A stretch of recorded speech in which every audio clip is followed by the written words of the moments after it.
Namah Shivaya. Om Namah Shivaya.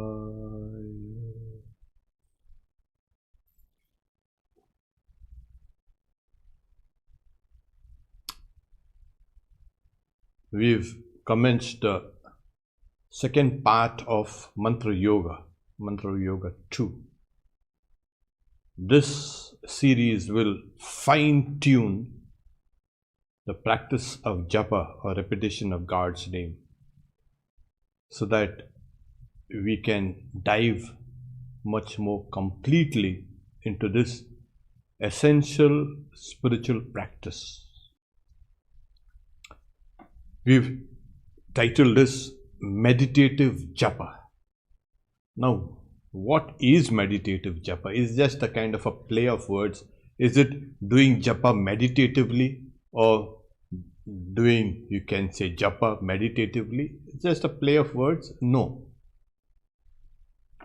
To understand meditative Japa, first you'll have to understand the mind, the metaphysical concept of the mind. I'm not talking about the neurological or the biological, or we know that we have a brain, etc., etc. But that is we're talking about the brain and the neurons. We are talking to understand the mind in its metaphysical aspect. You'll have to understand it as vast, extremely vast, and your mind and my mind and all minds are part of that. So now, what is that great big mind? We have, a modern research has just barely scratched the surface of what the mind really is. So metaphysics, what is metaphysics? Metaphysics is the abstract, you can say, things like being, space, time, knowing, etc. Trying to find the ultimate principles, or the first principles of what is being, what is time, what is space, what is knowing, what is mind, etc. In India, we have had great sages speaking about the metaphysics of the mind. Okay. Now remember, we are going to start using Swami Vivekananda's examples of the metaphysics. Now, if you look at this, you see a storm brewing and the waves being lashed. Generally, yes, this is what we have seen and what we have known also. If nobody has really seen it in actuality, it is, of course, known. Now take this whole picture, that kind of churning, waving waves all around, and there's a kind of, the skies all kind of in upheaval, and that is also making the waters upheaved. And then this is the mind. Okay. Now this is the mind. My God, we do not know. Yes. So Swami Vivekananda has, in one of his hymns to Shiva, has given this: I salute mind, which has its support in Shiva, but has lost its pristine perfection and assumed misshapen forms. I salute mind, in which all the impresses of the past are blowing like a furious tempest, stirring up energies violently like waters lashed into furious waves, in which flows ceaselessly the dual current of the sense of I and thou. I worship Shiva, in whom ideas of cause and effect, thoughts and impresses, and countless varied forms become the real one. I worship him in whom, when the wind of change is calmed, there is neither within nor without. I worship him who is the perfect stillness of mind. Okay. Now, this is the description of a mind which had its support in reality, in Shiva, but it has lost its pristine nature, and because it is divorced from Shiva, from the reality, it has taken misshapen forms. So this idea of the mind taking this various forms is this. It has taken various forms. Okay. And what happens is, we are out of touch of reality. And this is what makes the mind what it is now. The idea is to revert back, take the mind back and join it to that its pristine perfection, its old state. And how do we do that? We slowly, we do it through Japa. Now there are two things that you must have noticed in Swami Vivekananda's words, and that is, in which flows ceaselessly the dual current of the sense of I and thou. In this whole mind stuff, which includes the space and the waters and everything, there are the dual currents of I and thou, I and you. Okay? It is in the mind, both I and you. Secondly, all the impresses of the past. So what he's saying, I salute mind in which all the impresses of the past are blowing like furious tempest. So there is something called the impressions, called the samskaras. So these samskaras are blowing like a furious tempest, and in that whole mind stuff, there is a dual current of I and thou, or thou and I. Okay. Now, what is this? Yeah, you and I. But this is what we find that is everywhere. The I is always linked with the you, always. And the you is always linked with the I. Inevitable. You just cannot get away from this. You cannot have an I as I only. There will be a you always. There will be, as we speak, there will be something subjective and there will be something objective. There's a subject and object. The object cannot exist without a subject, and subject cannot exist without the object. Okay, this is, if this is clear. So there are these dual currents in the mind. Now the waters have become calm. Apart from all the furious tempest that we have seen, it is becoming calm. There is now flashing only the object and the subject, the I and the you. Always is there. Always. Now, how do we manage this? Now, in various yogas, you will find that there is, in Jnana Yoga, there is something called always the dominance of the sense of I. In Bhakti Yoga, there is a sense of, you can say, you. In Karma Yoga, it is always you. So here it is. You have the you, the objective. Bhakti Yoga deals more with this objective you.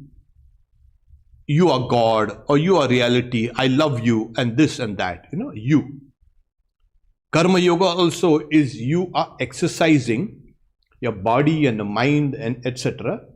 into working with your hands and the feet or whatever, with your sense organs. So you have something called you.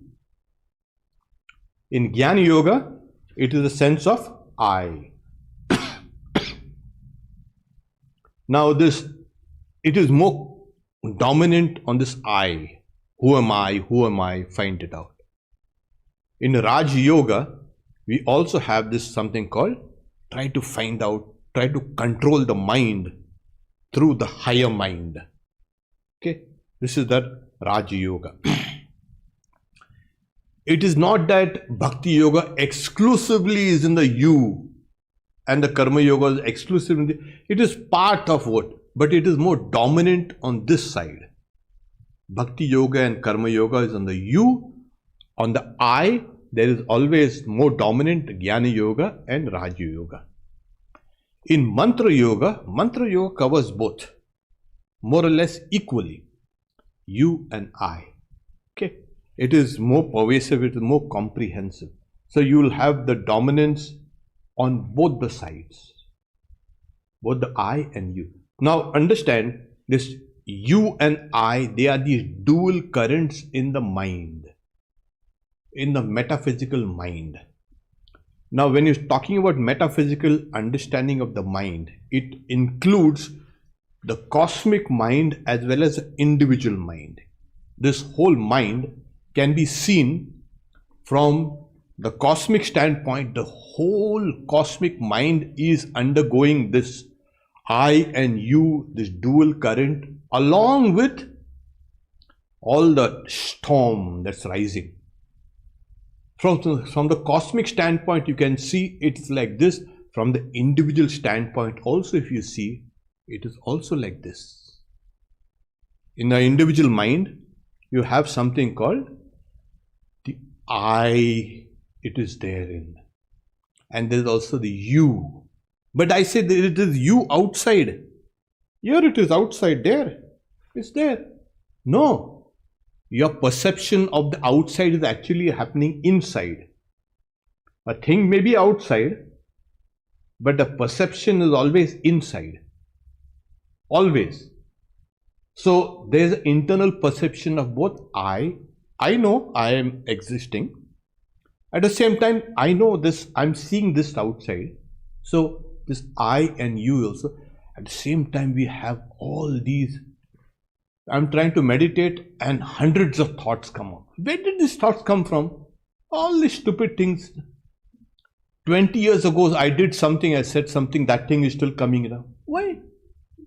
So you have no control over this. It's like a storm. You have no control over the storm. You have to weather the storm.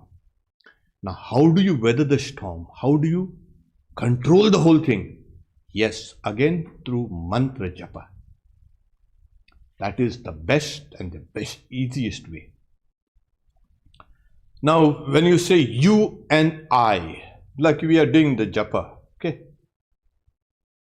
It is objective and subjective.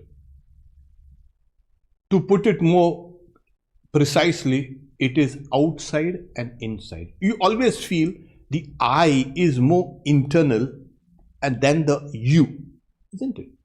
It's always like that. It is a kind of a feeling that we have. I have been trying to explain to people that try to do japa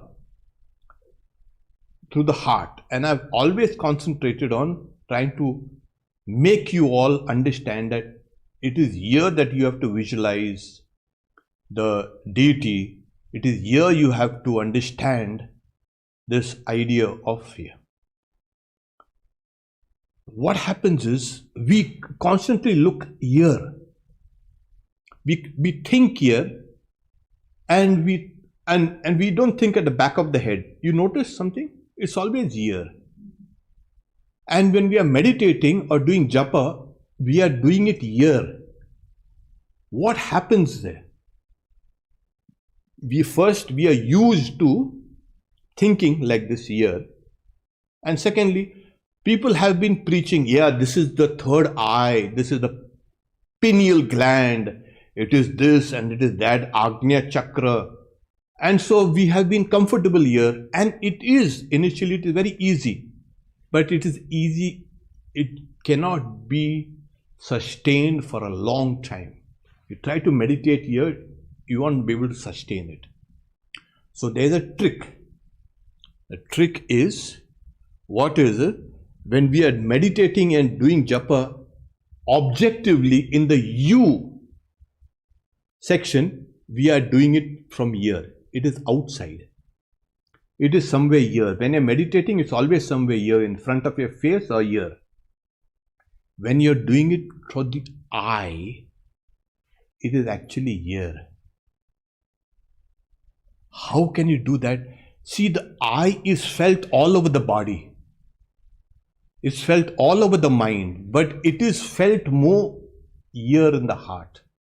If you notice, suppose you start doing japa on the sense, with the sense of I. Now, how do we do that with the sense of I? It's just impossible. Yes.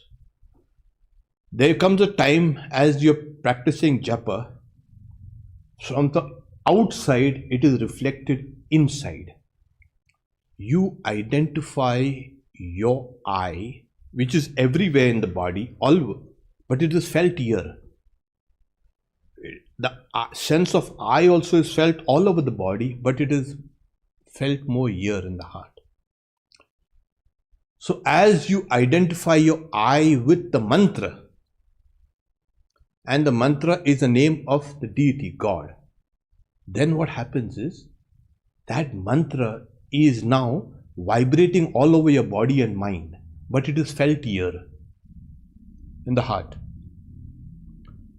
What happens is, once this center is opened, anahata, there are these subtle nerve currents that are rising up from here, going to the throat and then to the forehead, etc. So until and unless this doorway here is not opened and you don't, your japa does not enter through this doorway, the anahata, the heart center, it is very difficult to sustain japa objectively here. As this thing opens here, the heart center, then the japa and you and all the energies move upwards. It opens up this center here, rises up higher and higher and higher. When you come down to this center in a subjective, in the I way, then you can do japa continuously. It becomes smooth, it becomes fast, it becomes pervasive. You feel your whole body is doing japa. Got this? And since the individual mind is also part of the cosmic mind, you will feel your mantra vibrating everywhere in the whole of the mind, cosmic mind as well as in the individual mind. It's a tremendous state. So that is why I have been trying to emphasize, try to do it here. I have been emphasizing this because I know that this is the more deeper aspect of japa. When you can do this here, then it becomes meditative japa. If you are doing japa here with all this consciousness here, you are using your brain and neurons, etc., here. That will give you concentration, but it will not be sustained for a long time. If you do it from here, it will go on and on and on and on. Even when you are doing other things, working, walking, talking, this thing will constantly be there with you. You will be in a constant meditative japa state. Why? Because now you have joined the mantra with the I. And the I is not going to go away so easily. It's always there. So you are constantly doing japa. So we wonder when we hear people, they are doing 10,000 or 20,000 japa. How did they do this? They do it through that meditative consciousness, meditative awareness. They have identified, they have joined the I with the mantra. And remember, the mantra is nothing but God's name, and the mantra itself is another form of God. The moment you have identified your I with God, what happens is that furious tempest that huge, you can say, storm that is rising in the mind, that had its root in the I, the old I. In the new I, when the new I is identifying with Shiva, with God, in its pristine perfection, that whole tempest, that whole storm will quiet down.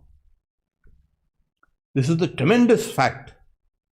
The old I and you has brought within itself that storm.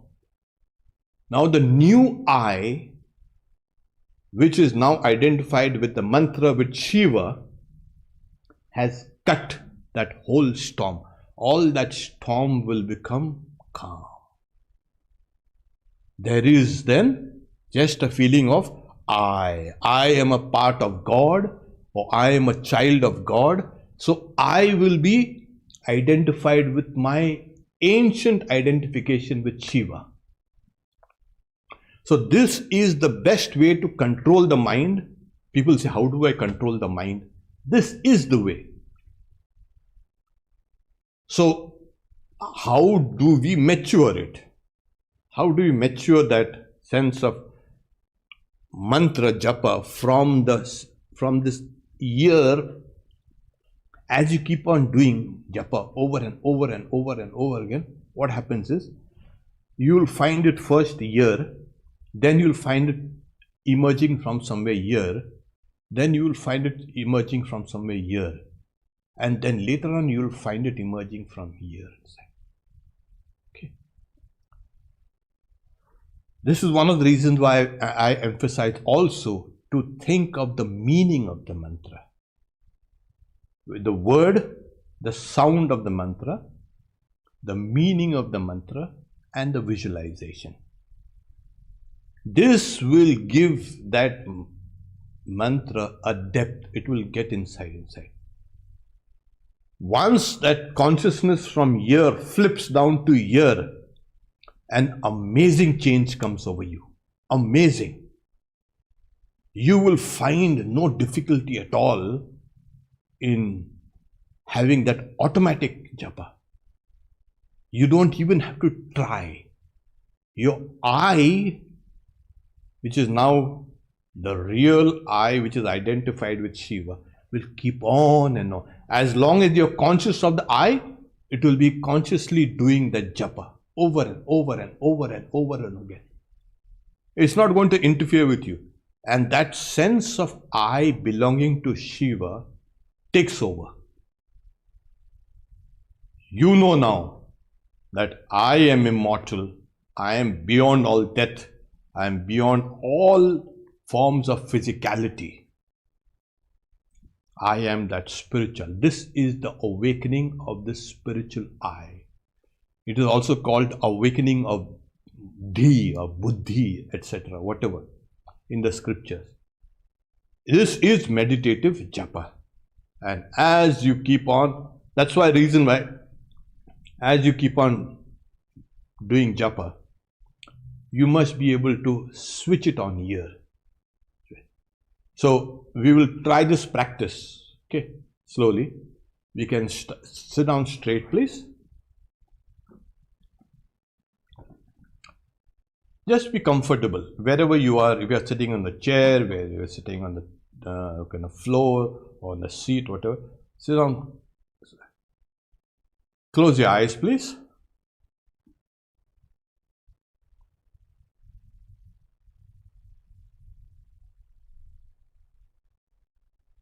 Become aware of your breath. Just watch it.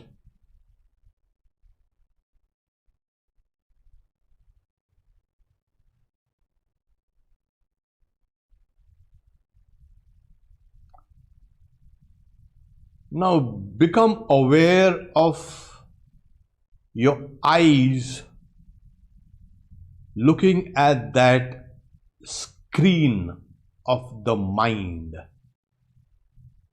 Your eyes behind the eyelids. The eyelids are like that screen, and you are watching that screen. It doesn't matter what you see on the screen. Your two eyes are watching that screen.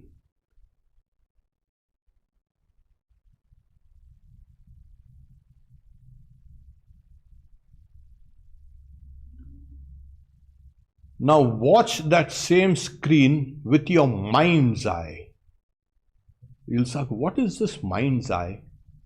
It is a place just in the center of your head, as it were. Deep inside, there is a part of you which is now aware of the two eyes as well as aware of the screen. Don't visualize your eyes, feel your eyes. How do you feel your eyes? You can feel your eyeballs moving. That means you are, as it were, standing behind this movement and watching that movement of the eyeballs. And at the same time, you're watching that screen, which is the closed eyelids. So become aware of the eyeballs moving. The eyeballs will move whenever there is even a slightest thought.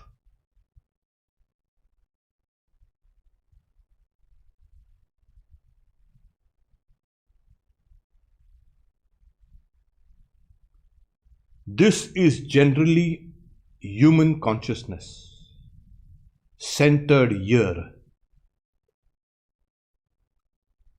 Now we are going to switch that consciousness. While you are here, just repeat Om Namah Shivaya. Om Namah Shivaya. Om Namah Shivaya. If you notice, all your consciousness is right near your eyes, near your nose, and near your mouth. Repeat silently, Om Namah Shivaya.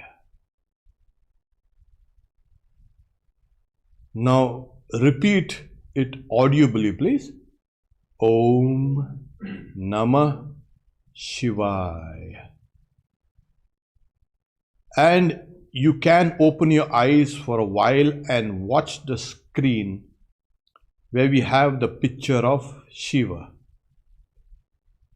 Om Namah Shivaya. This is the objective mind. Om Namah Shivaya. Now keep on watching this picture and now repeat Om Namah Shivaya inaudibly.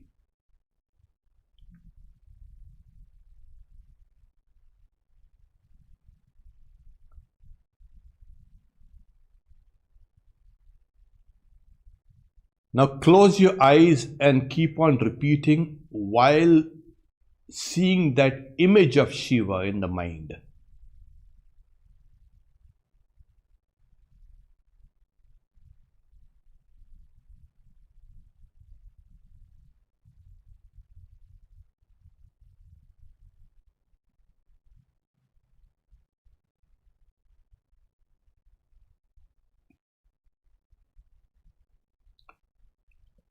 As you keep on repeating it inaudibly, you can open your eyes for a brief moment, look at the image of Shiva,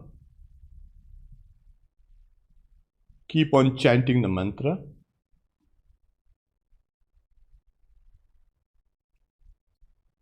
Now close your eyes, please. Keep on chanting Om Namah Shivaya. Now feel your chest expanding and contracting with each Om Namah Shivaya. Om Namah Shivaya. Do it at your own pace.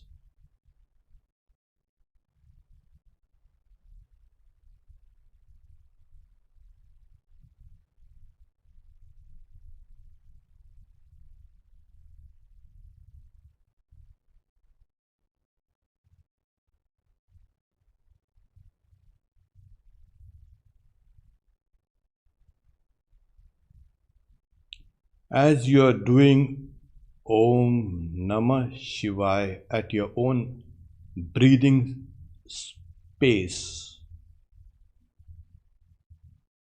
harmonize it with your breath, please. Now try to feel that image of Shiva all over your body.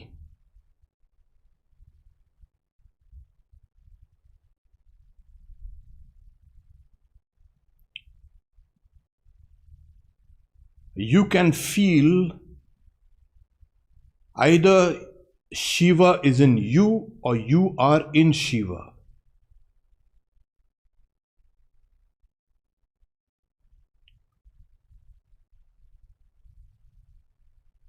Shiva is there all inside you.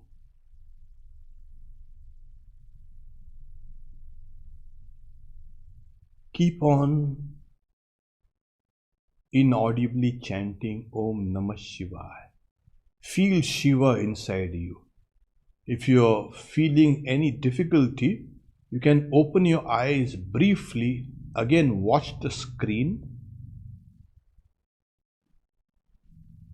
Look at that picture of Shiva.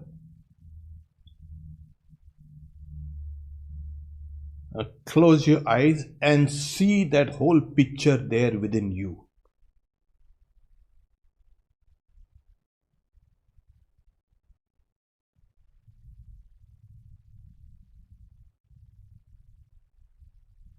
Your face is the face of Shiva. Your head is the head of Shiva. Your arms and chest are the arms and chest of Shiva. Your legs and torso are but Shivas. Feel Shiva all over.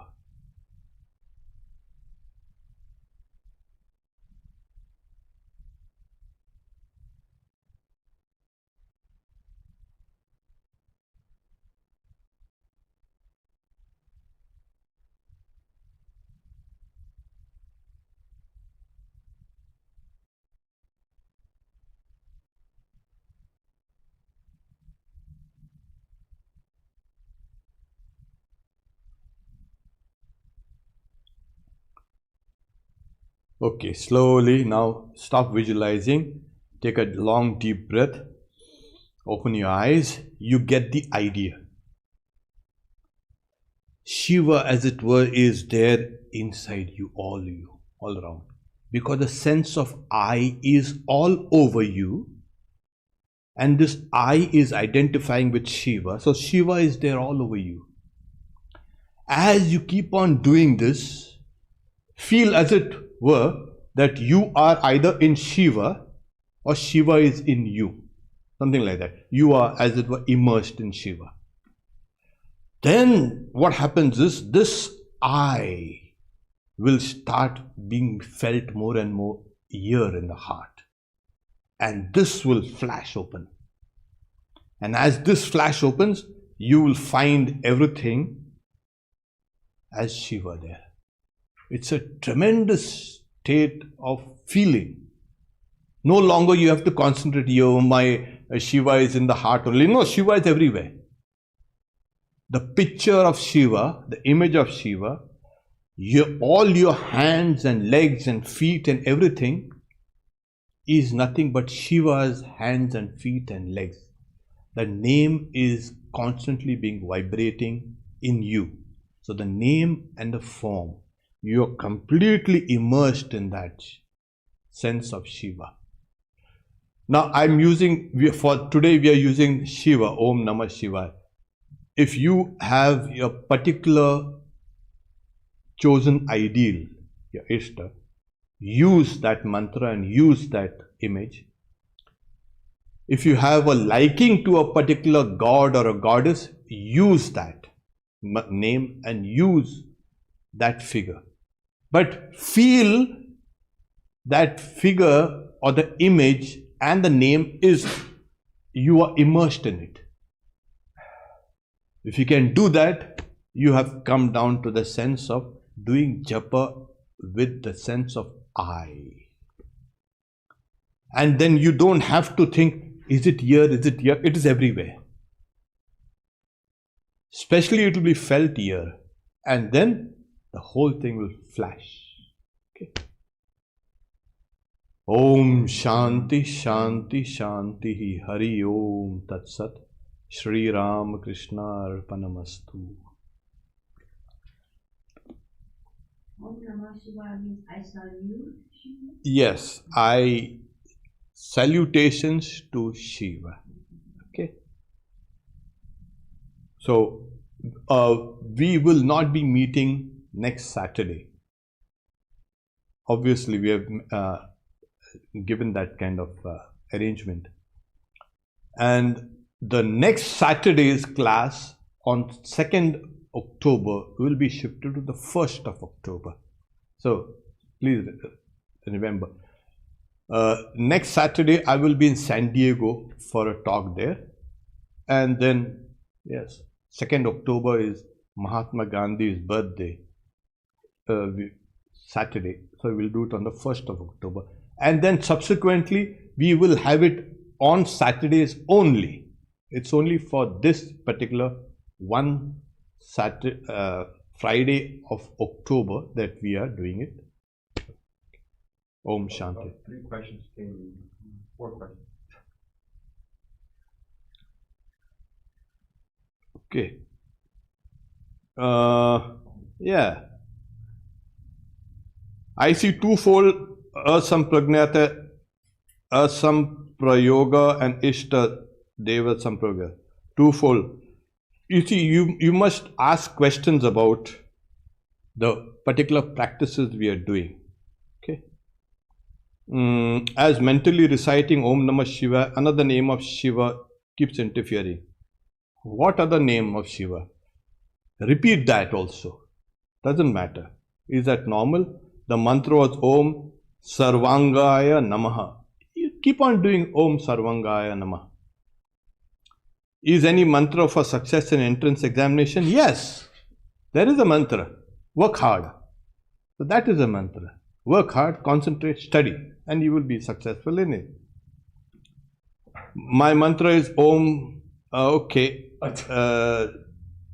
Can I use this with a mantra just like? Oh yes, the mantra that you have, you don't need to tell me this. You don't need to tell anyone else. That's a sacred mantra, so you keep it. So you can use your particular mantra that you like or that has been given to you.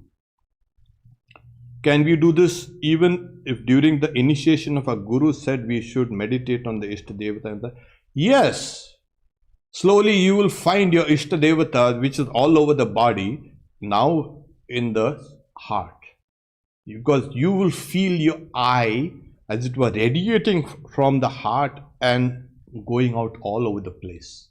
So you can do this. In fact, it will be very helpful. Does Vedanta Center provide mantra japa initiation to new devotees? Oh yes, we do give initiation. Swami Sarvadevananda is the Swami who initiates you in mantra. Alexis says, thank you. Okay. What exact mean Om Namah Shivaya? Yeah, it means salutations to Shiva. Shiva means that which is auspicious. Okay. So that is personalized in the form of the Shiva that we know. So salutations to Shiva. These guiders met. Okay, thank you. Will they continue in every session? Yes, they will continue in every session. That is every Saturday, except, again I said, tomorrow and after that. Tomorrow? Sorry, the next, on the 25th, 25th, next Saturday, we are going to have a small break. And then on the 1st of October, we will have, and then subsequently every Saturday, we will be having it.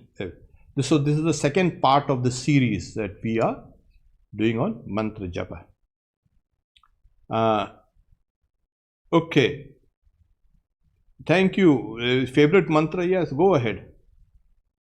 Swamiji, to identify if a heart chakra is open or Agnya, how to maintain higher chakra. First, you open your heart chakra, Anahata. That opening is like a doorway you enter through the subtle nadis, and then it will open the Vishuddha, and from there it will open the Agnya. It has to go through that subtle nerve. Otherwise, you are going through the ordinary physical nerves, which will be strenuous, which will give you a strain. So, open your higher centers through this. Okay, otherwise you will have to break open these iron doors, which is not possible. This is a kind of easy door. It's a wooden door. Just smash it in. Okay. Any book to read about Yogi Shiva? Oh, there are so many books to read about him. Yeah.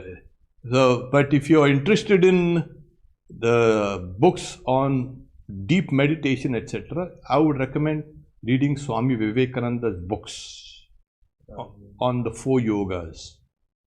Or you can use Raja Yoga. So, Swami Vivekananda was an incarnation of Shiva. Okay. Om Shanti Shanti Shanti Tat Sat. Sri Ram Krishna Arpanamastu.